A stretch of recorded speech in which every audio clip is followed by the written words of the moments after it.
Assalamualaikum warahmatullahi wabarakatuh. Bak kata pepatah, tak kenal maka tak cinta. Jadi, izinkan saya memperkenalkan diri saya terlebih dahulu. Nama saya Nur Afika Ahmad binti Muhammad Faris. Saya bersekolah di Sekolah Kebahasaan Bukit Mentuk yang terletak di Kemaman, Terengganu. Kod sekolah saya ialah TBA 2004. Hobi saya ialah membaca buku, manakala cita-cita saya pula ingin menjadi seorang guru. Di dalam video ini, saya amat teruja untuk mengkongsikan tentang sebuah buku cerita yang telah saya baca, iaitu buku yang berjudul Kasih Suraya. Buku ini mempunyai banyak isi yang menarik. Jadi, ayo kita dengarkan. Buku ini ialah hasil karya penulis terkenal yang bernama Nur Azizul Harun. Ia diterbitkan pada tahun 2015 oleh syarikat terkenal Suri Hati Nuraini Publisher. Buku menarik ini mempunyai 24 halaman bercetak dan 5 bab yang menceritakan tentang kasih sayang seorang anak dan juga kegigihan seorang ibu terhadap anaknya. Di dalam buku ini terdapat banyak nilai murni yang boleh saya contohi. Buku ini berharga RM5.90 di Semenanjung Malaysia dan RM7 di Sabah dan Sarawak.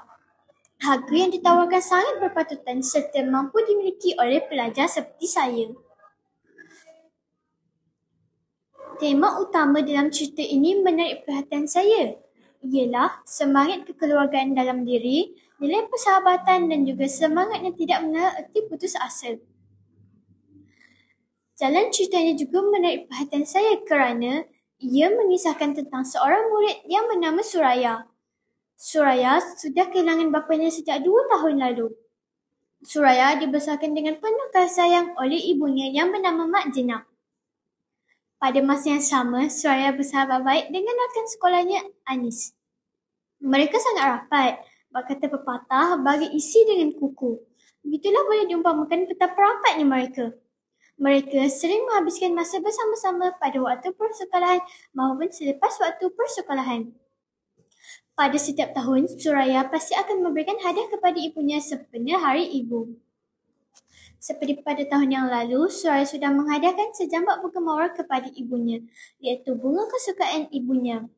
Seperti pada tahun-tahun yang lalu, Suraya sudah mula mengumpul duit belanja sekolahnya di dalam tabung. Amalan berjimat cermat dan menabung ini harus dicontohi oleh pelajar seperti saya. Duit-duit shilling, Suraya akan tukarkan di kedai runcit Pak Mazid menjadi wang kertas.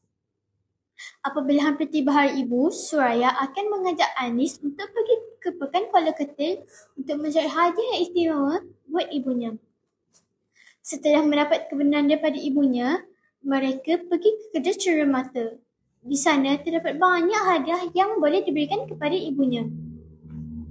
Lama juga mereka memilih. Mereka berjalan dari satu lorong ke satu lorong untuk mencari hadiah yang paling istimewa buat ibunya. Setelah berpuas hati dengan pilihan mereka, mereka pun pulang ke rumah masing-masing dengan menaiki bas awam.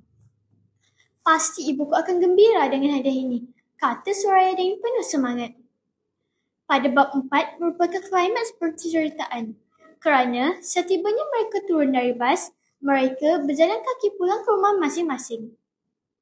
Mereka akan menempuhi rumah Suraya terlebih dahulu, barulah rumah Anis yang terletak kira-kira 200 meter daripada rumah Suraya. Apabila mereka tiba di hadapan rumah Suraya, mereka melihat ramai orang di halaman rumahnya. Suraya mula berasa tanya dan mula berasa tidak sedap hati. Tatkala Suraya melangkah masuk ke dalam rumahnya dan terlihat sebujur tubuh terbaring di tengah rumahnya. Ibu Anis terus merangkul Suraya dalam pelukannya. Air mata Suraya menetes dengan laju dari kelopak matanya. Hadiah yang dibeli itu terlepas dari tangannya. Kini, Suraya sudah menjadi anak yatim piatu. Selepas kematian ibunya, Ibu Anis mengambil Suraya sebagai anak angkat di dalam keluarganya.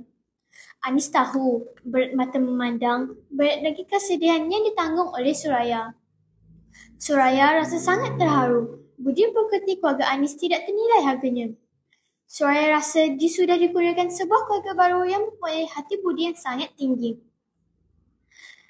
Dia tahu dia harus tabah dan cekal menghadapi hari-hari yang mendatang. hidupnya mestilah diteruskan dengan semangat dan kecekalan hati. Pengajaran dari cerita ini mengabarkan Suraya yang berjiwa kental walaupun telah kehilangan kedua orang tuanya. Dia tidak mudah berputus asa dan terus berusaha untuk meneruskan hidupnya.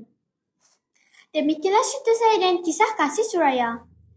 Kawan-kawan, kita mestilah sentiasa menghormati ibu bapa kerana mereka telah melahirkan dan membesarkan kita dengan penuh kasih sayang.